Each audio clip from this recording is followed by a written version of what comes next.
گزارش کروں گا جناب حضرت علامہ قاری تصور شہزاد کیلانی صاحب وہ تشریف لائیں گے۔ موضوع ہے ایمان اور اس کے تقاضے کیا کیا ہیں۔ تشریف لاتے ہیں قاری صاحب، وقت ان کو عرض کر دیا گیا ہے، اپنے وقت میں رہتے ہوئے اپنا لیکچر ارشاد فرمائیں گے۔ الحمدللہ رب العالمین والعاقبۃ للمتقین والصلاة والسلام علی افضل الانبیاء والمرسلین، اما بعد فاعوذ باللہ من الشیطان الرجیم، بسم اللہ الرحمن الرحیم، فلا وربک لا یؤمنون حتی یحکموک فیما شجر بینہم ثم لا يجدوا في أنفسهم حرجا مما قضيت ويسلموا تسليما، آمنت بالله صدق الله العظيم، وقال الله تبارك وتعالى في مقام آخر، إن الله وملائكته يصلون على النبي يا أيها الذين آمنوا صلوا عليه وسلموا تسليما، الصلاة والسلام علیکہ یا رسول اللہ وعلی آلہ وصحبہ یا سیدی یا نبی اللہ، الصلاة والسلام علیکہ نور اللہ وعلی آلہ وصحبہ یا سیدی یا نبی اللہ۔ اللہ جل وعلا کی حمد و ثنا کے بعد اس کے پیارے حبیب، حبیب کبریا، محبوب کبریا، امام الانبیاء صلی اللہ علیہ وآلہ وسلم کی بارگاہ مقدسہ میں ہدیتاً عقیدتاً نذرانتاً درود و سلام عرض کرنے کے بعد ہماری خوش بختی ہے کہ جس طرح صحابہ کرام علیہم الرضوان کو بارگاہ رسالت سے دین سیکھنے کا موقع میسر آتا تھا، ہمیں انہی کی آل کے چمکتے دھمکتے خوشبودار مہکتے ہوئے ایک گلستان باغ رسالت کے قدموں میں بیٹھ کر دین سیکھنے اور سکھانے کا موقع میسر ہے۔ ماشاءاللہ۔ وقت کے دامن میں گنجائش نہیں ہے، میں اپنی گفتگو کا آغاز کرتا ہوں۔ پچھلے لیکچر کے اندر جو میں نے عرض کیا تھا وہ ایمان اور ایمان کے تقاضے، یہ ایک بہت طویل نہایت لمبا ٹاپک ہے، تقاضے تو ختم نہیں ہوتے، یہاں تک کہ قرآن مجید نے بہت زیادہ بیان کیے ہیں۔ مجھے اس بار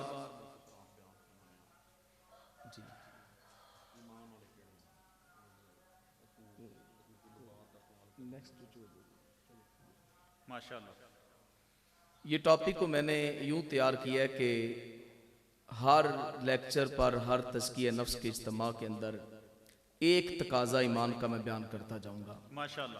آپ نے جو مجھے ابھی حکم ارشاد فرمایا ہے وہ بھی انشاءاللہ میں عرض کروں گا، اور تیاریاں کوئی نہیں ہوتی، حقیقت بات ہے، یہ نظر ہی ہوتی ہے، ماشاءاللہ۔ اور بس اگر اٹھ جائے تو پھر انظرنا کے حکم میں آ جاتا ہے۔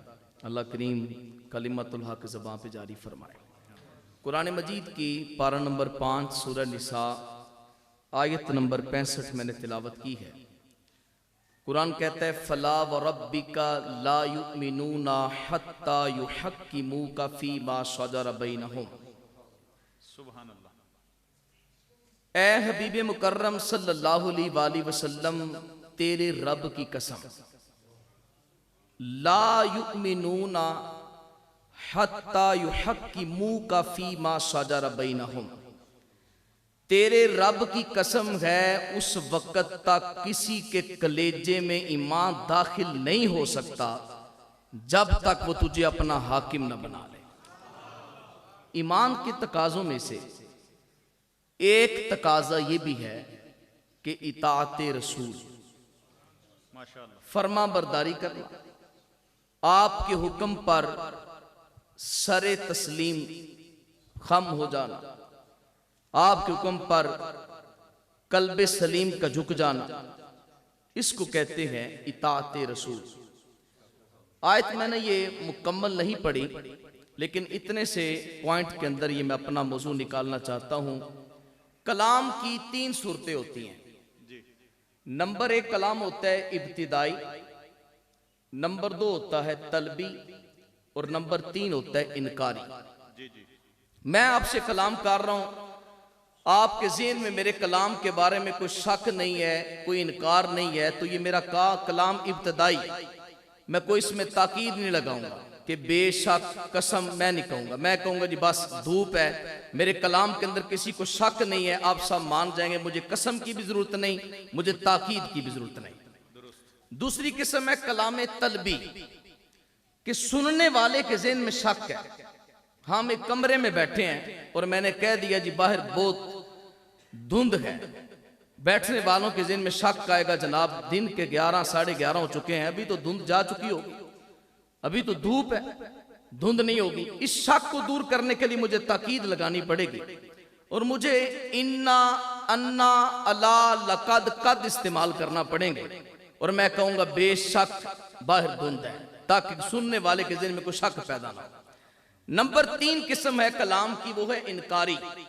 سامنے جو بیٹھا ہے اس کو شک نہیں، یہ ہے ہی منکر ہے ہی منکر ہے، اس کے ذہن کے اندر یہ بات ہے، ابھی ضرورت تک انہیں قسم نہیں چکنی، میں نے بات نہیں مانی، تو پھر قسم اٹھائی جائے گی۔ کہے گا بندہ واللہ لأشربن ماءً، اللہ کی قسم میں ضرور پانی پیوں گا، یا واللہ شربت ماءً، اللہ کی قسم میں نے ضرور پانی پیا۔ اب سننے والے کے ذہن میں کوئی شک، کوئی انکار کی گنجائش باقی نہیں رہے گی۔ آپ دیکھیں رب کریم ہے، وہ بے نیاز ہے، جب اس نے کلام کیا تو اس نے اس بات کا تقاضا ہی نہیں کیا کہ میرے سامعین، میرے سننے والے، میرے کلام کو پڑھنے والے، میرے پیغام کو سنانے والے، ان کے سامنے بیٹھنے والوں کی بکثرت 3 قسم کی تعداد ہوگی، یا تو وہ شک و شبہات سے پاک ہوں گے، یا تو بالکل وہ شک کا تقاضا نہیں کریں گے، تو یا پھر یہ کہ ان کے ذہن میں شک بھی ہوگا، یا بعض تو پھر منکر بھی ہوں گے۔ اللہ نے اپنے کلام کی ابتدا قسم سے کی، فرمایا فلا وربک لا یؤمنون حتی یحکموک فیما شجر بینہم، فرمایا تم جو بھی ذہن لے لو، میں نے کلام ہی ایسا کر دیا کہ تمہارے ذہن میں نے کوئی کھٹکا بھی باقی نہیں چھوڑا۔ اور قرآن مجید نے کہا فلا وربک لا یؤمنون، اے میرے محبوب تیرے رب کی قسم ہے۔ وقت کے دامن میں گنجائش نہیں اس کے شان نزول، اس کی ترتیبات میں اس کو بیان کروں کیونکہ میں نے اپنے موضوع کی طرف جانا ہے۔ فرمایا تیرے رب کی قسم ہے، لا یؤمنون حتی یحکموک فیما شجر بینہم، اس وقت تک کوئی بندہ ایمان والا نہیں ہو سکتا جب تک آپ کو حاکم نہ مانے، جب تک آپ کی بات کو تسلیم نہ کر لے۔ اطاعت مصطفیٰ صلی اللہ علیہ وسلم پر اللہ نے ایمان کی نفی پر قسم اٹھا اور کہا کہ محبوب تیرے رب کی قسم ہے۔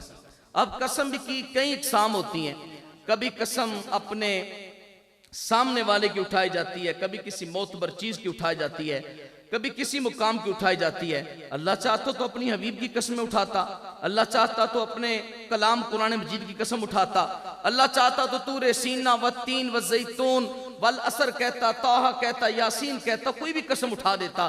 لیکن رب کائنات نے جب قسم اٹھائی ہے تو کوئی بھی ایسا فرد نہیں لایا کہ جس کے بارے میں لوگوں کو وہم و گمان پیدا ہو جائے۔ اللہ نے ڈائریکٹ کہا تیرے رب کی قسم ہے۔ محبوب میں کسی اور کی قسم نہیں اٹھاتا، تیرے رب کی قسم اٹھاتا ہوں کہ لوگوں کے نزدیک مجھ سے اللہ تو کوئی ذات نہیں ہے۔ جی تو یہ یہاں پر اگر لفظ رب کو دیکھا جائے تو اس کو معنی مصدری کے اندر لیں تو پھر ہونے کا معنی آتا ہے، جیسے ربوبیت کا معنی آتا ہے، تو اللہ یوں گویا کہ رب یوں فرما رہا ہے فلا وربک، اے محبوب تیرے رب کے رب ہونے کی قسم ہے، وہ اس وقت تک ایمان والا نہیں ہے جب تک تجھے حاکم نہ بنا لے۔ تو اپنی زندگی کے اندر، اپنے معاملات دین و دنیا کے اندر لوگوں کو یہ ضروری ہے کہ اطاعت مصطفیٰ کو لازم کرے۔ جس نے اطاعت مصطفیٰ نہیں کی وہ لاکھ کام کر لے، دنیا کے بھی دین کے بھی، وہ کسی قابل نہیں۔ میں اس کو بخاری شریف سے اس کا آغاز کرنا چاہتا ہوں۔ میرے آقا صلی اللہ علیہ وآلہ وسلم کا ایک فرمان ہے جس کے راوی سیدنا ابو ہریرہ، ان ابی ہریرہ قال قال رسول اللہ صلی اللہ علیہ وآلہ وسلم، کل امتی یدخلون الجنت الا من ابا وقیل ومن ابا قال ومن اطاعنی فدخل الجنہ ومن عصانی فقد ابا رواہ البخاری او کما قال علیہ الصلوۃ والسلام۔ ماشاءاللہ۔ امام بخاری نے اس کو نقل کیا ہے اور راوی حضرت ابو ہریرہ، سند بڑی طویل ہے لیکن میں اسی پہ اکتفا کروں گا۔ حضرت سیدنا ابو ہریرہ فرماتے ہیں نبی کریم رؤوف الرحیم صلی اللہ علیہ وسلم نے ارشاد فرمایا میری ساری کی ساری امت جنت میں جائے گی لیکن وہ جنت میں نہیں جائے گا جس نے انکار کیا۔ اب سوال اٹھتا ہے کوئی جنت جانے سے بھی کوئی انکار کر سکتا ہے؟ کوئی جنت جانے سے بھی انکار کرتا ہے؟ یہ تو کائنات میں آنے کا مقصد یہ ہے کہ اللہ کی رضا پہ زندگی گزاری جائے اور جنت حاصل کی جائے۔ تو صحابہ میں سے کئی لوگوں نے عرض کیا وکیل ومن ابا، سونا ایسا بھی ہو سکتا ہے کہ کوئی انکار کرنے والا بھی ہو کہ میں جنت نہیں جاؤں گا، یا رسول اللہ کو ایسا بھی ہے؟ میرے آقا صلی اللہ علیہ وسلم یہ آپ وہ ہیں جن کو جوامع الکلمات کی صفت سے نوازا گیا ہے۔ کلام تھوڑا ہوتا ہے، دلالت زیادہ ہوتی ہے، لفظ کم ہوتے ہیں، مفہوم زیادہ ہوتا ہے۔ 2 جملوں میں میرے حضور نے بات ختم کر دی۔ فرمایا سنو انکار کرنے والا کون ہے؟ فرمایا وَمَنْ أَطَاعَنِي فَقَدْ دَخَلَ الْجَنَّةَ، جو میرے پیچھے پیچھے چل پڑا وہ جنت میں داخل ہوگا۔ وَمَنْ عَصَانِي فَقَدْ أَبَى، جس نے میری نافرمانی کی فرمایا اس نے جنت جانے سے خود ہی انکار کر دیا ہے، کسی نے روکا نہیں، وہ خود ہی منکر ہو گیا۔ کیا بات۔ تو امام بخاری کی روایت ہمیں بتاتی ہے کہ اطاعت مصطفیٰ کتنی لازم ہے، کتنی لازم ہے۔ کوئی لاکھ بیس بٹائے، کوئی لاکھ اپنے اوپر دائرے چڑھائے، کوئی لاکھ لباس پہنے، کوئی لاکھ اپنے معاملات کرے، لیکن جب تک اس کے اندر اطاعت مصطفیٰ کا خمیر نہیں ہے وہ کامل ایمان والا نہیں ہے، وہ جنت میں داخل نہیں ہو سکتا۔ اسی طرح اسی سے متصل ایک روایت حضرت سیدنا امام بخاری رحمۃ اللہ علیہ نے اپنی صحیح البخاری کے اندر نقل کی۔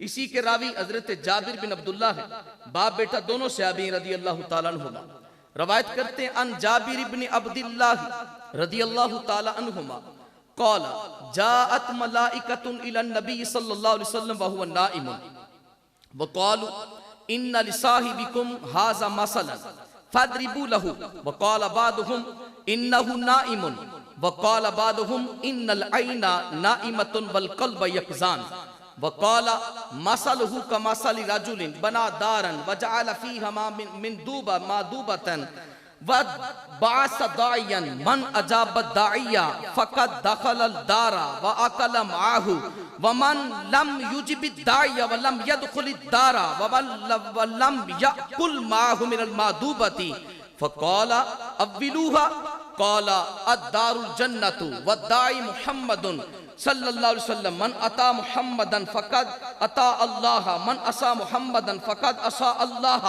ومحمد فرق بین الناس رواہ البخاری او کما قال علیہ الصلوۃ والسلام۔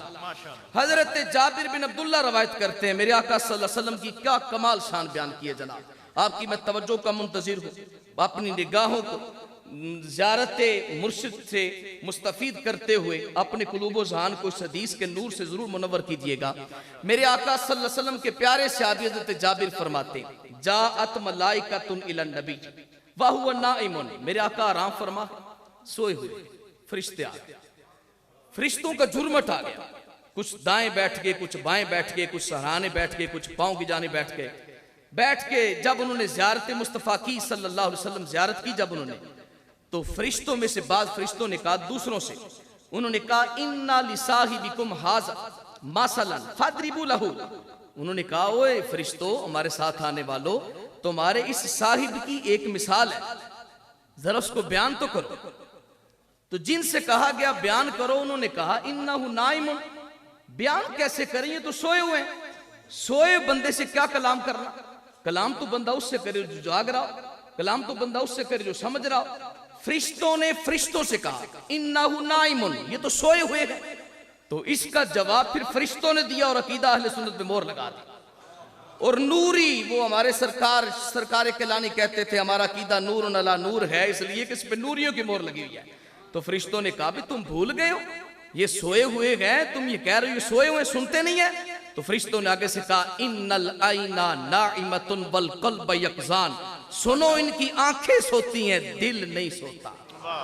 تو یہ باتیں کہاں سے آئیں جناب؟ یہ فرشتوں نے کہا، انہوں نے مثال کو بیان کیا، کہا فَمَثَلُهُ كَمَثَلِ رَجُلٍ بَنَى دَارًا وَجَعَلَ فِيهَا مَعْدُوبَةً وَبَعَثَ دَاعِيًا۔ فرشتوں نے مثال میرے حضور کی بیان کی، کہتے ہیں میرے حضور کی مثال ایسے ہے صلی اللہ علیہ وسلم کی، جیسے کوئی شخص محل بنائے، گھر بنائے، وَجَعَلَ فِيهَا مَعْدُوبَةً، اس کے اندر طرح طرح کے کھانے تیار کرے، طرح طرح کی مختلف ڈشز تیار کی جائیں، مختلف ذائقہ در لذیذ طریقے کھانے تیار کیے جائیں۔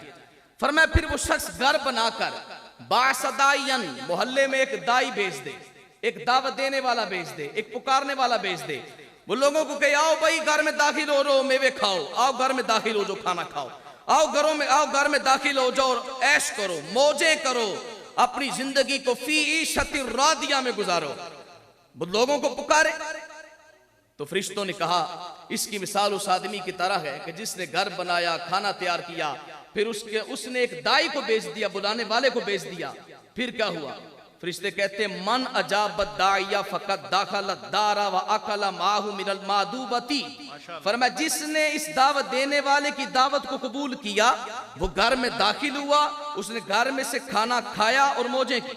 وَمَن لَمْ يُجِبِ الدَّاعِيَ، جس نے دعوت دینے والے کی دعوت کو قبول نہیں کیا، جس نے داعی کی بات کو سنا نہیں ہے، جس نے داعی کی بات کو مانا نہیں ہے، لَمْ يَدْخُلِ الدَّارَ، وہ گھر میں داخل بھی نہیں ہوا، وَلَمْ يَأْكُلْ مِنَ الْمَعْدُوبَةِ، اس نے کھانے میں سے کھایا بھی نہیں ہے۔ جب اتنی بات کی تو سامنے والے فرشتوں نے کہا اب تم نے مثال بیان کی، اس کی تفسیر بھی کرو، اَوِّلُوہا یعنی فسروہا، اس کی تفسیر کرو۔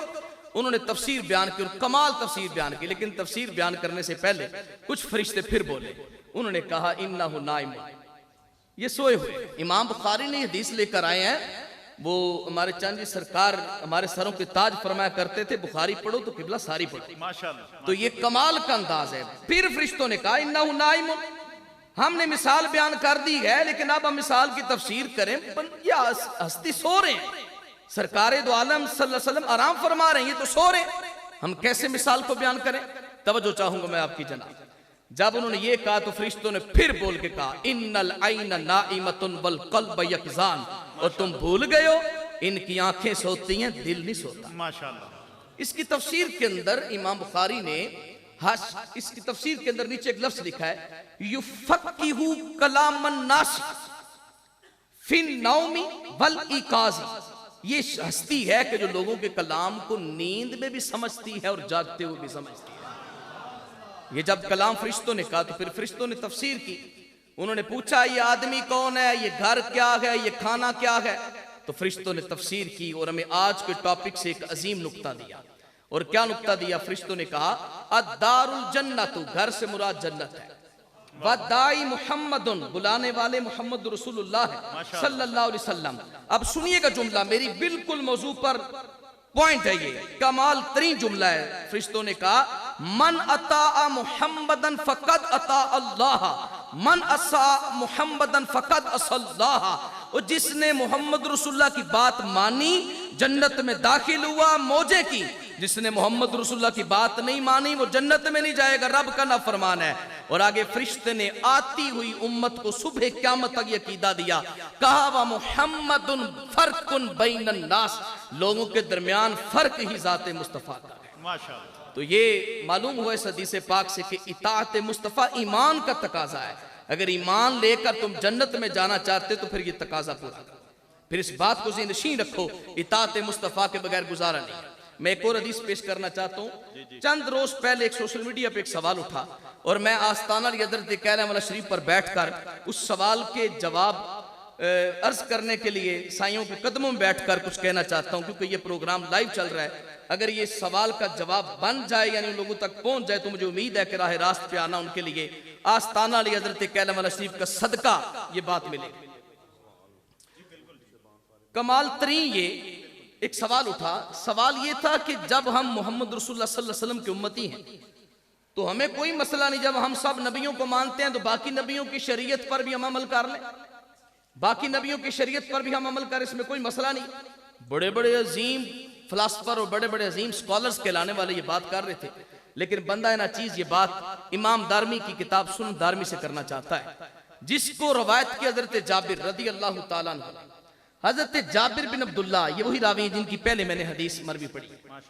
جابر بن عبداللہ کہتے ہیں انا عمر بن الخطاب رضی اللہ تعالیٰ عنہ جاء بنسخۃ من توراۃ عند رسول اللہ صلی اللہ علیہ وسلم وجعل یقرأ بها. حضرت عمر بن خطاب نبی پاک صلی اللہ علیہ وسلم کی بارگاہ میں آئے تو اپنے گھر سے تورات کے چند اوراق اٹھا کے لے آئے، اور جب لے کر آئے نا تو حضور تشریف فرمائے، سیدنا ابوبکر صدیق بھی حاضر ہے. عمر بن خطاب آئے تو انہوں نے آتے کیا کیا، انہوں نے آتے ہی اس تورات کے کاغذات کو، اس نسخے کو پڑھنا شروع کر دیا. جب پڑھنا شروع کیا تو حضرت عمر بن خطاب نے جب اس کو پڑھنا شروع کیا تو نبی پاک صلی اللہ علیہ وآلہ وسلم نے حضرت عمر بن خطاب کی طرف دیکھا. جب سیدنا عمر بن خطاب رضی اللہ تعالی عنہ کی طرف دیکھا تو چہرہ مصطفیٰ متغیر تھا.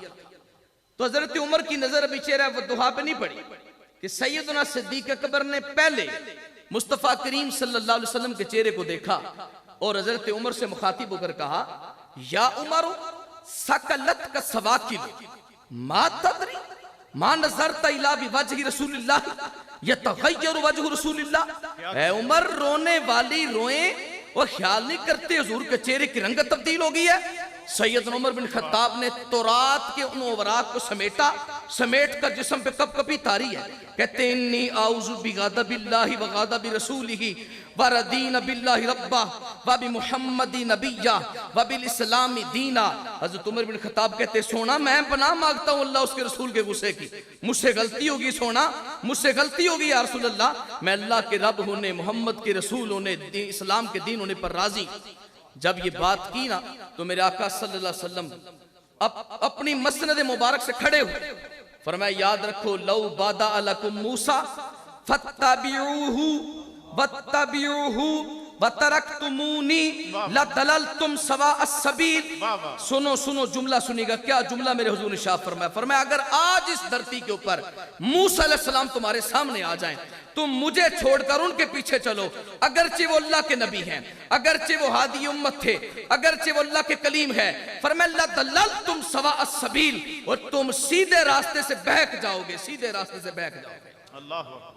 پتا چلا اطاعت مصطفیٰ چھوڑ کر کسی اور نبی کے اگر اطاعت کی، آدمی اس جاتے دور کے اندر بہک جائے گا. میرے حضور نے فرمایا لدللتم، دللتم ماضی کا صیغہ ہے اور ماضی کے اوپر لام تاکید کے لیے ہے. فرمایا لدللتم، تم ضرور بہک جاؤ گے، ضرور گمراہ ہو جاؤ گے سیدھے راستے سے. آگے میرے حضور نے کیا کمال جملہ ارشاد فرمایا. آستانہ علی حضرت کیلم اللہ شریف پر یہ اجتماع، اس کا یہ عکس ہے، اس کا مفہوم ہے اس جملے کا.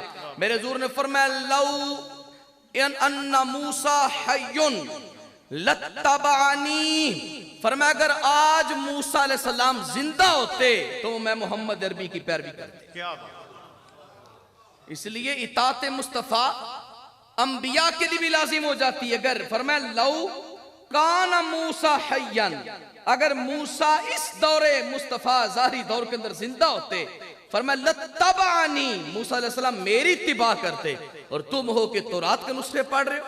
اس سے پتا چلا کہ بارگاہ مصطفیٰ ہے، یہ زمانہ میرے مصطفیٰ کا ہے. صبح قیامت تک ایک ہی شریعت ہے اور ایک ہی چلے گی، بس اسی پر عمل ہوگا. سابقہ ساری شریعتیں جو ہیں وہ بالکل منسوخ ہو چکی ہیں، اور اسی پر جو ہے وہ یہ بات میں نے عرض کی ہے کہ اطاعت مصطفیٰ کتنی اور نہایت ضروری ہے. ایک آخری بات کر کے میں اجازت چاہتا ہوں. دامن وقت میں یقیناً گنجائش باقی نہیں ہے، ایک آخری بات میں کروں گا. اطاعت مصطفیٰ صلی اللہ علیہ وسلم اتنی ضروری ہے کہ اس کے بغیر آپ نے سنا، احادیث کی روشنی میں آپ نے سنا، اور احادیث صحیحہ کی روشنی میں جس کو امام بخاری رحمۃ اللہ نے نقل کیا، آپ نے سنا کہ اطاعت مصطفیٰ کے علاوہ گزارے نہیں. آج اس جاتے دور کے اندر سنا جاتا ہے یہ بات. ہمارے سائیں تو جب سبق دیتے ہیں نا اپنے مرید کو، یہ بات بڑی تاکید سے کرتے ہیں، جیڑے کام تو اللہ دے رسول ناراض ہوندے نے وہ کام نہیں کرنا، تے جس کام دے وچ وہ راضی نے وہ چھڈنا نہیں. یہ جملہ میں نے پنجابی میں اس لیے بولا ہے کہ ہمارے سائیں جب بولتے تو میں نے کہا تھوڑی مٹھاس پیدا ہو جائے، اچھوں کی نقل بھی انسان کی بخشش کا باعث بن جاتی ہے. تو یہ جملہ کوئی عام جملہ نہیں ہے. سننے والے بیلی کو یہ لگتا ہوگا کہ بس تھوڑی سی بات کر دی، اس کے اندر سمندر بند ہے. یوں سمجھ لیجئے کوزے کے اندر دریاؤں سمندروں کو بند کر دیا گیا ہے. اگر زندگی ہمارے ہاتھ پہ ہاتھ رکھ کے گزارنی ہے تو پھر تیرے لیے اطاعت مصطفیٰ ضروری ہے. اگر تو اطاعت مصطفیٰ سے ہٹ گیا تو تیرے پلے کچھ نہیں رہے گا۔ آج جاتے دور کے اندر لوگ یہ بات کرتے ہیں، لوگ یہ کہتے ہیں کہ ہم اس مقام تک پہنچ چکے ہیں، معاذ اللہ نہ ہمیں نمازوں کی ضرورت ہے، نہ اب ہمیں روزوں کی ضرورت ہے، نہ ہمیں کسی اور فقیری یا صوفیانہ یا کسی جو ہے وہ دینی معاملے کی ضرورت ہے، بس ہم نے خرقہ پہن لیا ہے جس کی بڑی بڑی جیبیں ہیں اور بڑی بڑی ہم نے لٹیں رکھ لی ہیں، بڑی بڑی ہم نے عجیب و غریب رنگ برنگے سے کپڑے پہن لیے ہیں، شلوار ہو رہا ہے، قمیض ہو رہا ہے، انداز ہو رہا ہے، شریعت مصطفیٰ سے بالکل ہٹ کر، اور 22 سال نہ نہانے کے باوجود اپنے آپ کو جب جنت کا حقدار کہتے ہیں تو یہ آیت انہیں بولتی ہے اَعِندَ اللَّهِ عَهْدٌ لَكُمْ، وہ جنت کے دعوے داروں بتاؤ کیا اللہ نے تمہارے ساتھ کوئی جنت کا وعدہ کیا ہوا ہے؟ تم لوگوں کہتے ہیں ہم جنتی ہیں، اطاعت مصطفیٰ چھوڑ کر، شریعت مصطفیٰ چھوڑ کر، یہ ایمان کا تقاضا ہے، آدمی اس وقت تک جنت میں داخل نہیں ہوگا جب تک شریعت مصطفیٰ اطاعت مصطفیٰ میں عمل نہیں کرے گا۔ اور دین اسلام دو چیزوں کا مرکز ہے، دو چیزوں کا، نمبر 1 شریعت، نمبر 2 طریقت۔ اور بعض وہ لوگ ہیں جنہوں نے صرف طریقت کو پکڑا وہ بھی گمراہ ہو گئے، اور جنہوں نے شریعت کو مانا صحیح پر طریقت نہیں اختیار کی وہ بھی راہ راست پہ گامزن کامل طور پر مستقیم طور پر نہیں رہے۔ اس پر میں ایک حدیث پڑھوں گا اور مائک سے اجازت چاہوں گا، توجہ آپ کی۔ میرے حضور صلی اللہ علیہ وسلم نے ارشاد فرمایا ترکت فیکم امرین لو تمسکتم بہما لن تضلوا بعدی ابدا، فرمایا تم میں 2 چیزیں چھوڑ کے جا رہا ہوں، لو تمسکتم بہما، اگر تم نے اس کو مضبوطی سے پکڑ لیا، مضبوطی سے پکڑ لیا تو فرمایا لن تضلوا بعدی ابدا، یہ بلان تاکید ناصبہ ہے، مستقبل میں تاکید کے ساتھ نفی ہے۔ حضور فرماتے ہیں تم کبھی بھی کسی زمانے میں بھی کسی دور میں بھی گمراہ نہیں ہو سکتے۔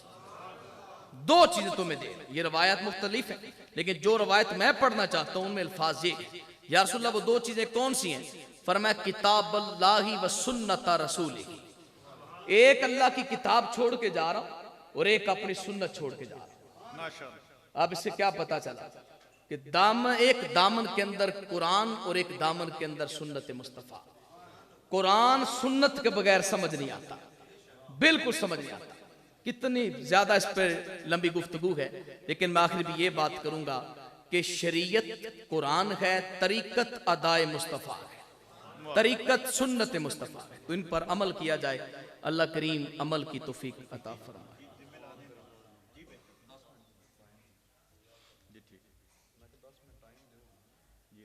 جی سوال قاری تصور شہزاد صاحب سے جو کرنا چاہیں کر سکتے ہیں۔